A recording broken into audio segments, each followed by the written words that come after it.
to connect a region of over 600 cultural bridges between our lands.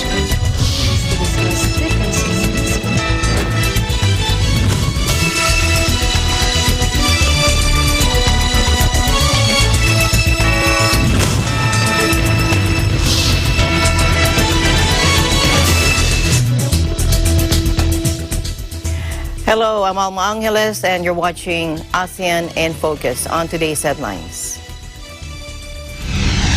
President Duterte warned Congress against tinkering with the Presidential Security Group personnel over their vaccination against the coronavirus disease, saying it would not result in anything good. Thailand locks down 5 coastal provinces to curb the spread of the coronavirus. Esther Odanga will give us an update. A radical Indonesian cleric linked to the deadly Bali bombings will be released from prison this week, according to authorities, after an earlier bid to free him early was axed following a public uproar. And President Duterte has threatened to sack airport staff after he received reports that people are allowed easy entry into the country despite strict protocols regarding travel bans.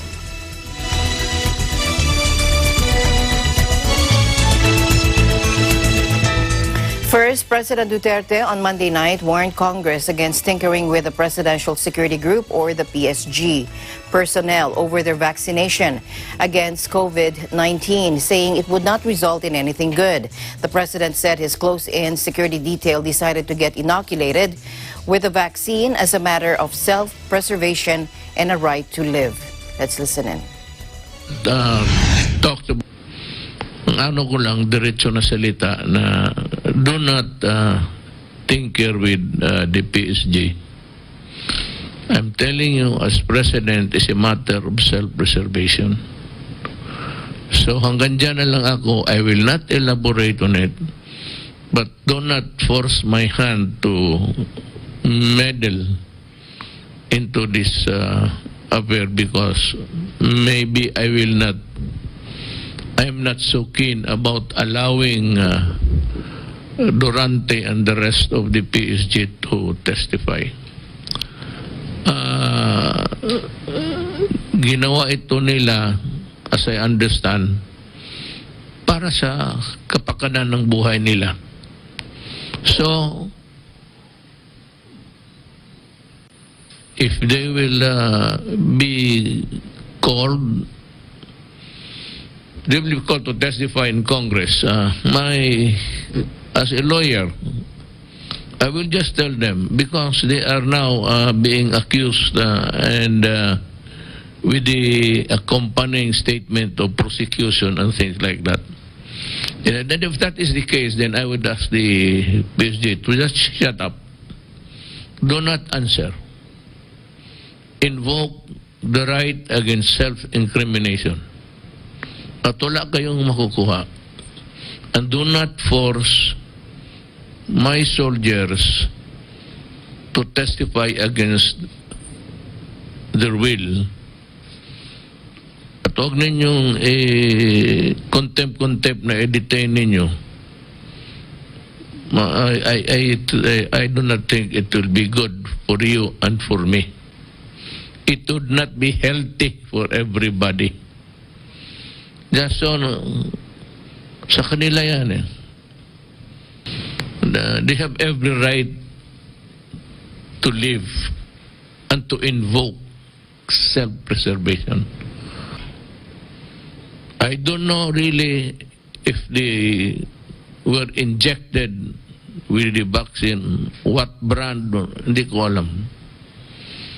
Hindi ko talaga. Huwag kayong do not presume na sabi, kino-cover up. If I say that I will allow them, I will allow them. But I did not because they had it on their own. Pero kung gusto kong sabihin na for emergency purposes, you give the vaccine. Wala nang istorya yan. Wala akong i-cover-cover. All that, alam ko ang buhay ng security. So wag mo silang pakialaman. Because two things may happen. I will ask them to shut up and not to answer any question. And I'm not threatening. Please do not cite them in contempt by detaining them. I will not allow it. Pupunta ako dyan sa Congress, kukunin ko sila. I hope you won't force my hand into it. We're friends, kilala tayo, I respect the separation of powers, and that you have the right to conduct congressional investigations in aid of legislation. Tell me now, what aid that you can legislate when there is no goddamn vaccine until now?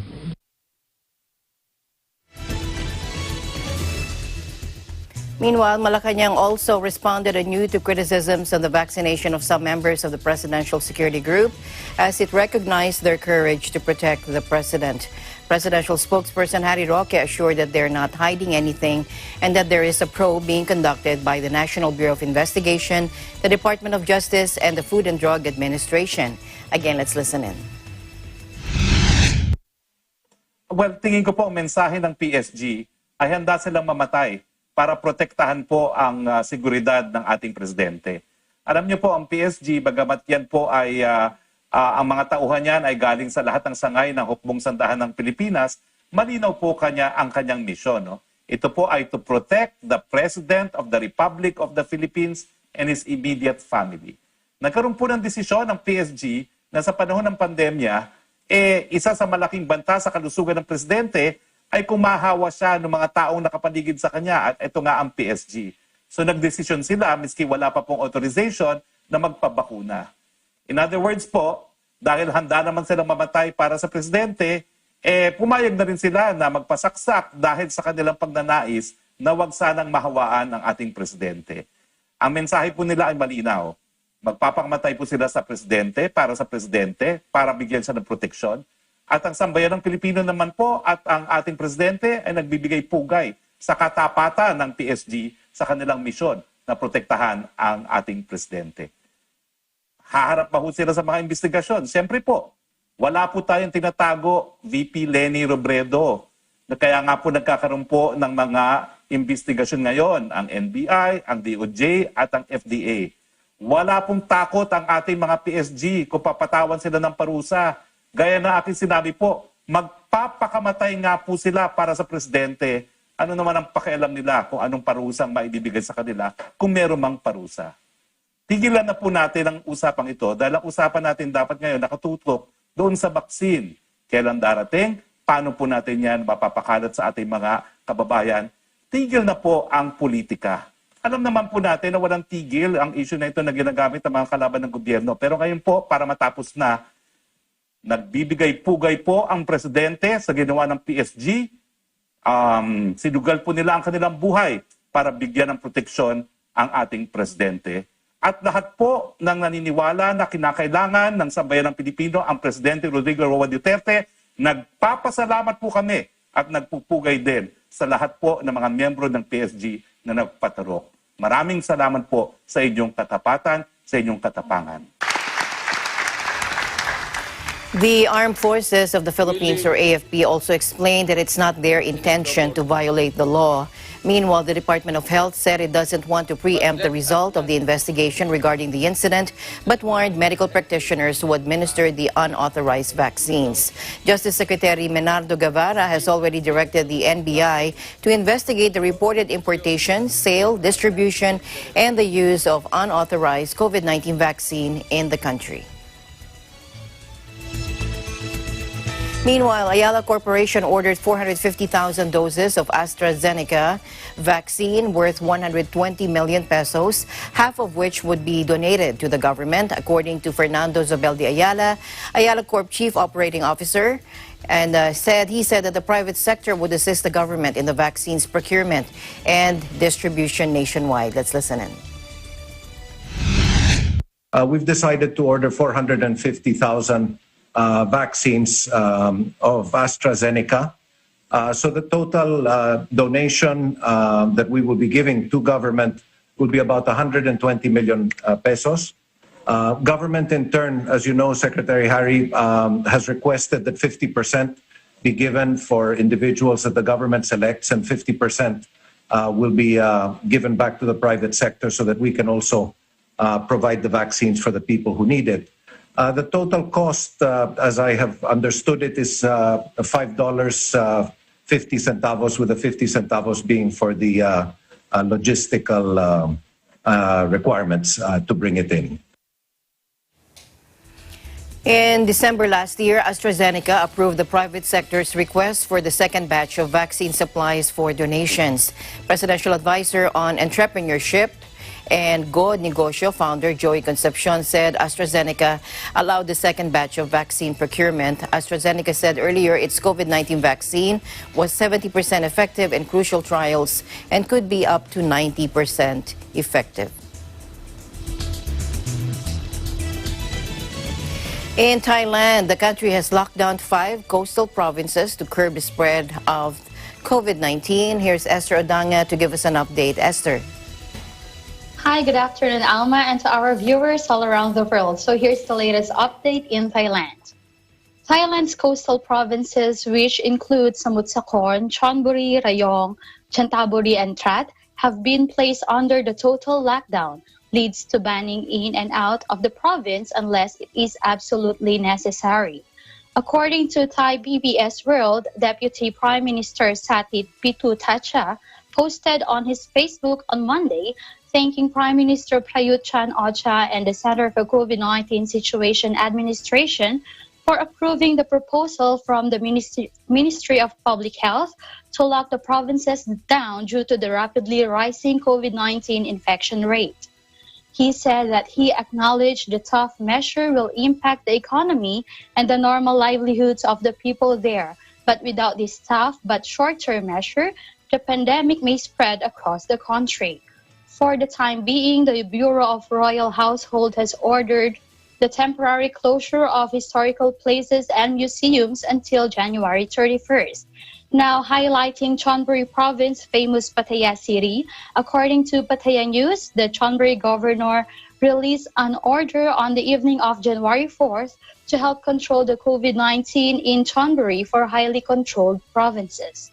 The announcement applies to all areas of Chonburi, although for COVID-19 cases, districts are still divided into control zones. Entertainment venues are closed. Every convenience store that is open 24 hours must close from 10 p.m. to 5 a.m. Every educational place, both government and private, must close, including private tutors. Restaurants or beverage shops, food vendors and stalls, food courts, cafeterias can be opened and allowed to eat inside from 6 a.m. to 9 p.m. Public parks, beaches, exercise parks, outdoor public playgrounds not at markets, sports stadiums not for crowds or gatherings for exercise, and outdoor gymnasiums or places for outdoor exercise can open but with social distance rules and strong COVID-19 measures. Everyone must wear masks when going outside all the time. Failure to wear a mask could result in a fine of up to 20,000 baht. This is according to Chonburi Disease Committee. Interprovincial travel is discouraged except for emergency or urgent reasons with evidence and documents proving their needed travel as well as being a resident of Chonburi, and there will be a random checkpoints. According to the provincial government, anyone who offends the order shall be punished with a fine up to 100,000 baht or jail for up to 1 year or both. The order takes effect on January 4th until further notice. Also, Alma, today there are 527 new cases, totaling to 8,966 people infected. 4,397 of them are already discharged, and 4,504 are receiving treatment in the hospital, and there are 65 numbers of deaths. Back to you, Alma. All right. Thank you very much for your updates there, Esther. Stay safe. Thank you for your time. Thanks, Alma. From EBC Thailand Bureau, this is Esther Adanga, and we live in interesting times. Meanwhile, Malacanang welcome reports that a saliva-based test for coronavirus disease has garnered a 99% detection rate in the United States. In a virtual presser, presidential spokesperson Harry Roque expressed hope that the cheaper COVID-19 test would also be used in the Philippines once it receives approval from health authorities. Take a look. Hallelujah! Sana may pasok na sa Pilipinas yan. And of course, we're asking the FDA for speedy evaluation para makakuha na tayo ng mas mura na test laban sa COVID-19. No? The Philippine Red Cross Biomolecular Laboratories head and former Health Secretary Pauline Ubial said that the cheaper COVID-19 test has a 99% detection rate at a University of Illinois in the U.S. The saliva test recommendation reached the Department of Health for approval as early as November. However, the government has yet to decide on the use of these tests. Now, after a 6-week lockdown, Cambodia has now started reopening schools and museums. Cambodia saw a rare cluster of cases back in November. Now, Cambodia put in place a range of restrictions after a rare outbreak of community transmission linked to a 56-year-old woman who had traveled to the country's two biggest cities since November 20. Now, on Monday, students wearing masks lined up for temperature checks and hand washing before being allowed to enter the primary school, the Sobanapumi Primary School in the capital, Phnom Penh. While private schools have started reopening this week, students and public schools are due to return next week. At the Tuol Sleng Genocide Museum, a former Khmer Rouge torture center and prison in the capital, staff and tuk-tuk motorcycle taxi drivers are waiting for the arrival of visitors as they opened.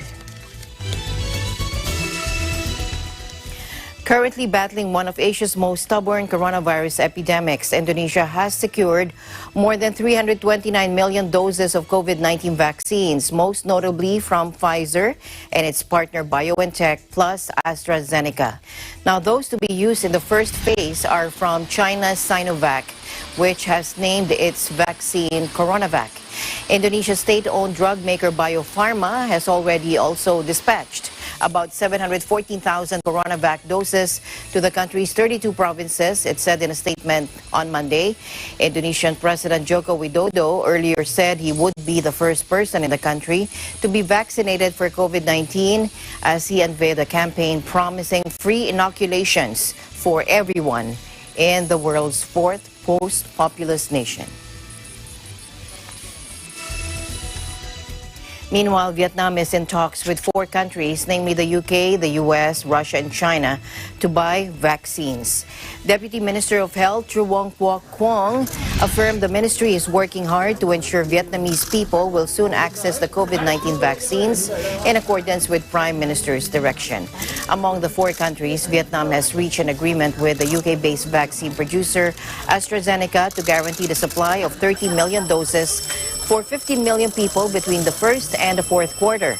At present, 4 vaccines are under development by local vaccine producers, namely the Institute of Vaccines and Medical Biologicals, or IVAC, the Company for Vaccine and Biological Production No. 1, or VABIOTech, the Nanogen Pharmaceutical Biotechnology, or JSC, or Nanogen, and the Center for Immunization Vaccines, or POLIVAC. NanoCovax, the first vaccine developed by Nanogen, has entered phase 1 human trials since December 17 last year, while the second homegrown vaccine is now expected to be tested on humans late this month.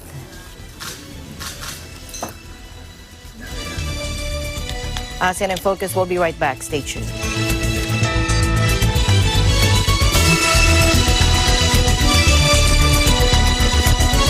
Factual, We have to defeat the virus everywhere. timely information, balanced, not only in the country, but also abroad. I'm certain of one thing. Interviews that people need to know. Watch Agila Pilipinas, a 1-hour newscast of reports coming from regional hubs in Luzon, Visayas, and Mindanao. Know the important updates in Asia in ASEAN in Focus.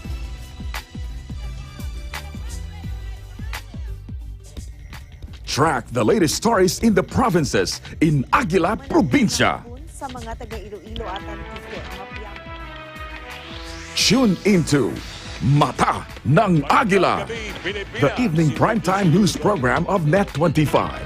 Balanced and objective, Mata ng Agila covers national and international issues, tackles news on business, health, science and technology, entertainment, sports and human interest features, and current events.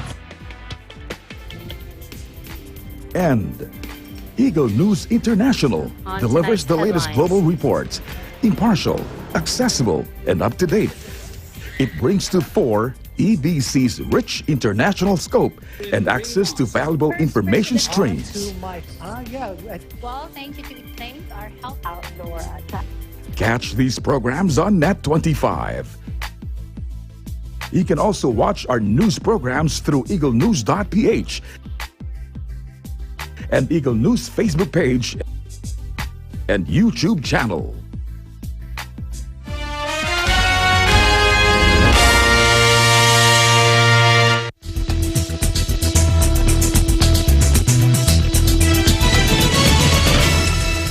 Welcome back. A French-Irish teenager with learning difficulties died by misadventure after disappearing in the Malaysian jungle on a family holiday, and no one else was involved, according to a coroner who ruled this on Monday. The mother of Nora Quarren, watching proceedings online, bowed her head as the verdict was delivered, with the coroner also saying there was no sign that the 15-year-old was murdered or sexually assaulted. Let's listen in. So the, the verdict is misadventure, which means that on the balance of probabilities, according to the coroner, she went out on her own and subsequently got lost in the abandoned palm oil plantation, right? Because she was very tired over a long journey, 19 hours journey, the travel, the jet lag. So she came down the spiral staircase on her own, looking for her parents, and wandered out of the main door, and then got lost in the dense forest outside, and was finally found in the abandoned palm oil plantation. The teen's body was discovered after a massive hunt through the rainforest following her disappearance from a resort outside Kuala Lumpur back in 2019. Police insisted there was no foul play, and an autopsy conducted in Malaysia found that she probably starved and died of internal bleeding after days in the jungle. But her parents thought she was abducted, saying the teen would never have climbed out of the window of the chalet where they were staying in the dead of the night, as authorities believe. The coroner took 2 hours to deliver the verdict, going through the testimony from over 40 witnesses that was presented during the inquest from late August to December, as well as saying there was no evidence to support the theories of homicide or sexual assault. She decided against an open verdict, something which the teen's family had pushed for. During the inquest, the teen's parents said they heard mysterious, muffled noises coming from the accommodation the night of the schoolgirl's disappearance, fueling their belief she was snatched. Her parents, who testified via video link from Britain, painted a different picture, strongly criticizing authorities for their response to their daughter's disappearance. The 5-hectare or 12-acre resort is next to a patch of thick jungle and in the foothills of a mountain range. The teen had a condition known as holoprosencephaly, where the brain fails to develop normally, and she had limited verbal communication and could only write a few words. She attended a school for young people with learning difficulties. In Indonesia, a radical cleric linked to the deadly Bali bombings will be released from prison this week, according to authorities, after an earlier bid to free him was axed following a public uproar. Abu Bakar Bashir, 82, once synonymous with militant Islam in the world's biggest Muslim-majority nation, will be freed Friday after completing a 15-year prison term for helping fund paramilitary training in conservative Aceh province. He was sentenced back back in 2011, but the firebrand preacher's time was cut due to regular sentence reductions handed to most prisoners in Indonesia. He will be released on January 8, 2021, as his prison term expired and ended, according to Rika Aprianti, spokesman for Indonesia's Corrections Agency, in a statement.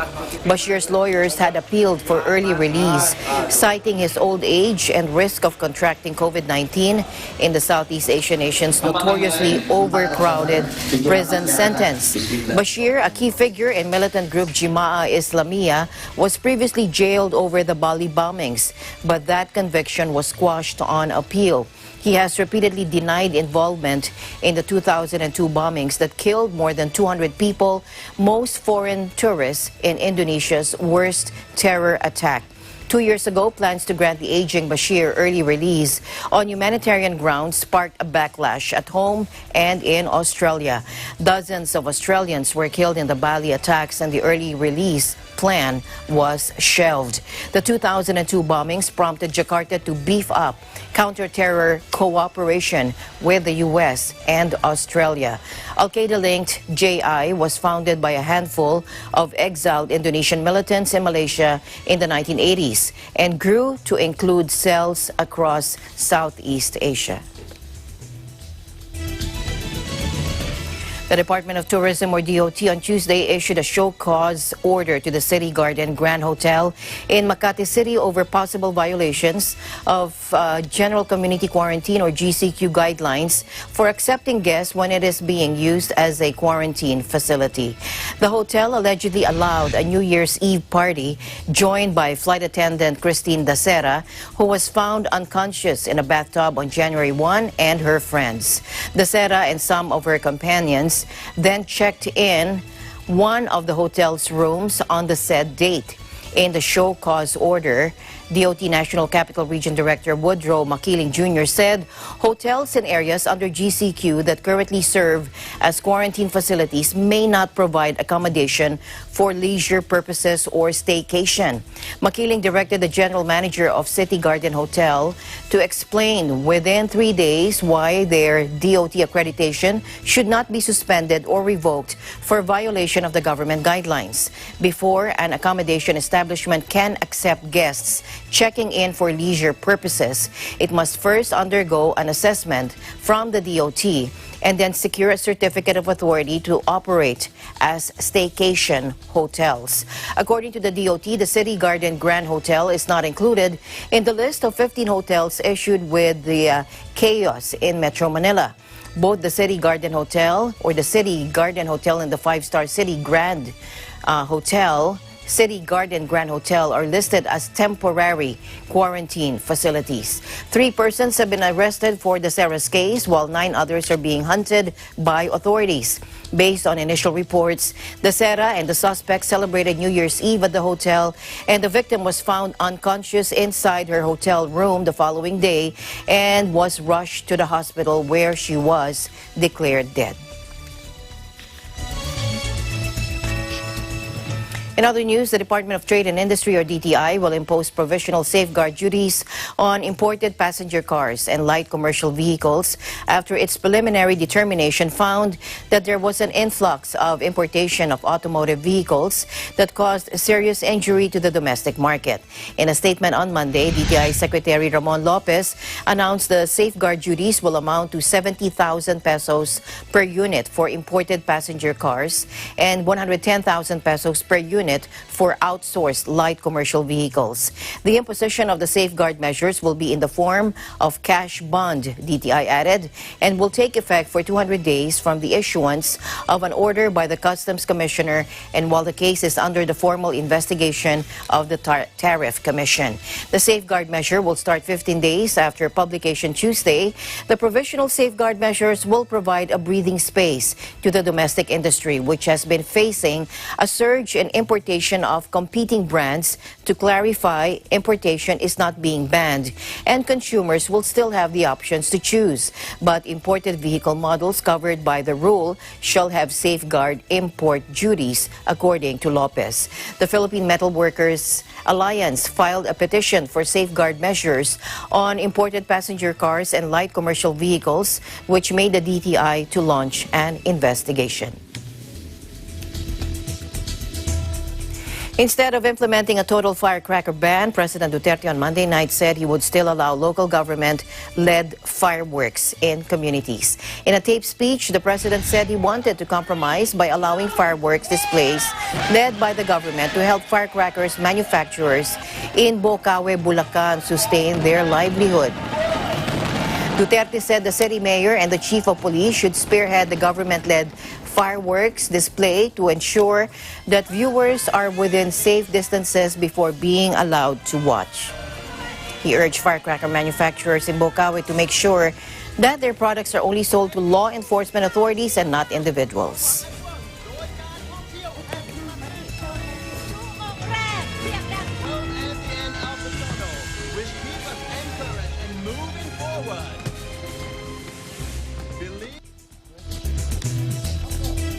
A female police officer faces dismissal from the service for firing her gun in Malabon City on New Year's Eve, according to the Philippine National Police. PNP Chief General Dibol Sinas ordered the National Capital Region Police, or NCRPO, to implement the fastest summary dismissal proceedings against Sergeant Karen Borromeo, 39, assigned in Malabon. Sinas said the female cop tested negative for illegal drugs and liquor, but yielded positive during the paraffin test, which means gunpowder residues were traced on her hands. Sina said he instructed the NCRPO to immediately file the necessary administrative case and resolve it in 30 days. Sergeant Karen Borromeo was nabbed by local policemen who responded to the report of local residents about hearing gunshots in the neighborhood. Meanwhile, PNP Directorate for Operations Chief Major General Alfred Corpus said the 19 persons arrested for indiscriminate firing include 3 members of the PNP, 2 from the Armed Forces of the Philippines, 2 government officials, and 12 were civilians.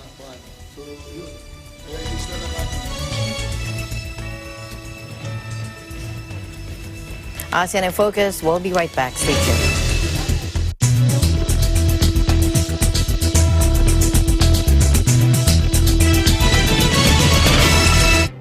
Events happen around us all the time, in our community, in our country, around the world. Events that affect people, move communities, or simply inspire us. Interesting events that people need to know. In these interesting times, we continue to be a competent partner in delivering news about these events. Fast, accurate, balanced, eagle news, because we live in interesting times.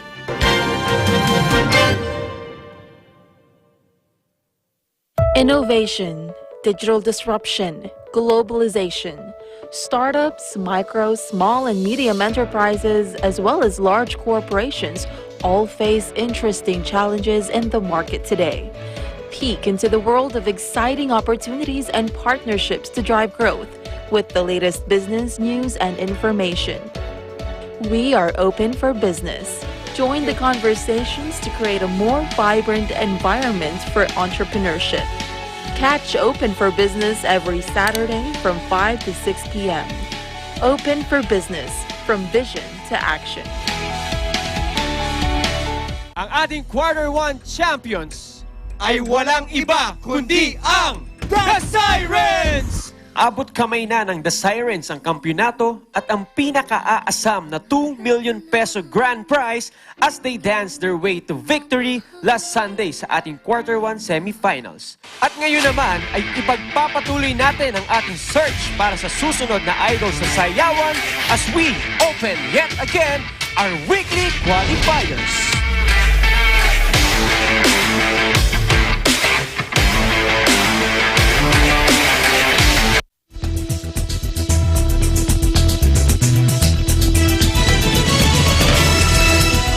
Welcome back. President Duterte has threatened to sack airport staff after he received reports that people are allowed easy entry into the country despite strict protocols regarding travel bans.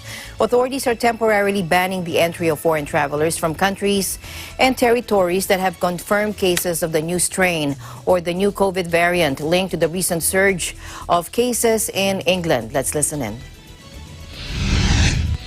Now, there are reports that some people are skipping, na nakakalusot sila with the help of airport personnel at sa mga barko. I say this now, as I have said it before, do not do it. Kasi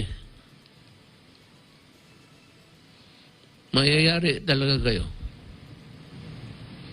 You do it by allowing unauthorized travel when all of us are really worried of containing the contamination na control in and out. Almost every country now are controlling the entry and the departure of their citizens. Hindi lang tayo. Mga Pilipino, hindi lang tayo. So, do not go into this rigmarole of, magsabi ka doon, tapos na, ganun. Or you bring your fake certificates. Yan talaga ang maghanap kayo ng gulo. At yung mga taga-airport, alam mo, hindi ba ninyo nahalata na lahat ng immigration personnel dyan, but 42 of them, at marami pang iba ang na-dismiss sa trabaho. Gusto ninyo ulitin ko yan? This can only happen with the not even cooperation, but with the handiwork of maybe a few, not all, people in the airports, making it easy for somebody to travel, to skip the swabbing and everything. Sino bang may gusto nito? Itong incoming passengers papasok sa Pilipinas, galing foreign countries, quarantine talaga, mandatory 14 days. Lahat ng countries dito sa mundong ito, yan ang ginagawa. Kasi ito is to safeguard. So, pag may pumasok isa dito, isa lang. Look, kayong mga taga-health dyan, sa taga-quarantine, pagka may na huli lang ako na isa, I will, lahat kayo, palitan ko.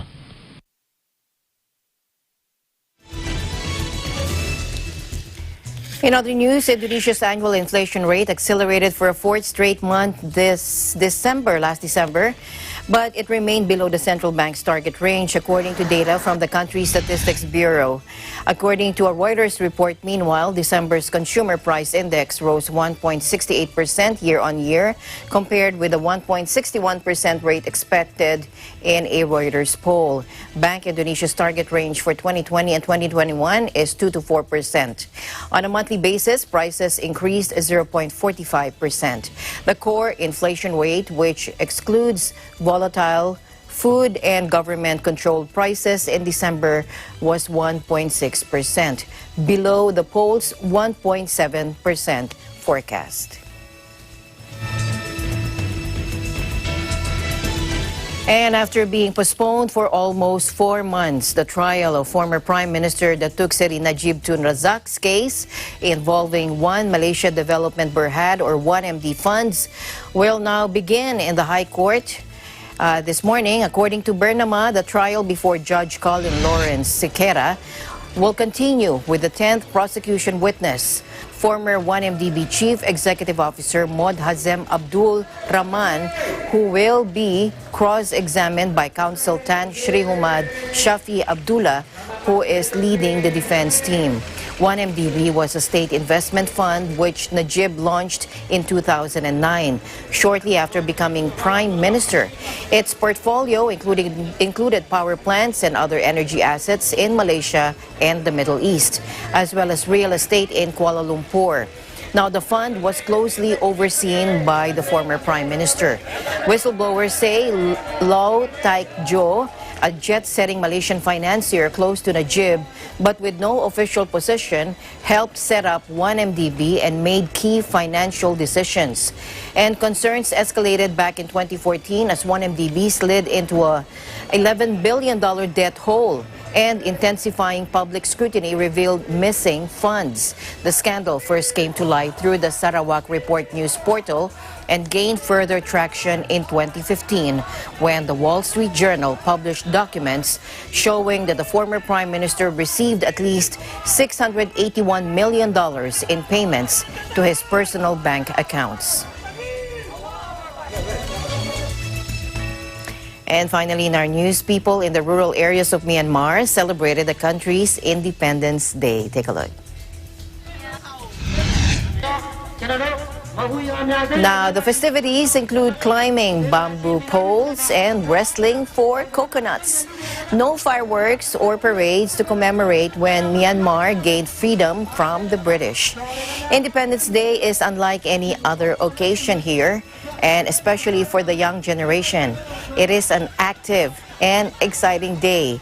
Every street in the countryside and even urban areas is filled with people, from children to adults, and they gather for fun activities and group games all day.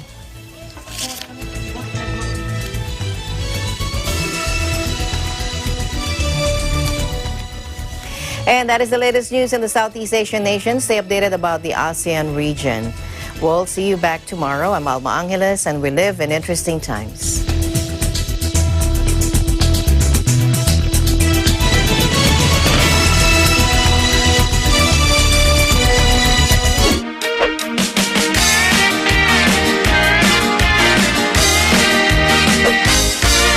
Mga kababayan, tulad na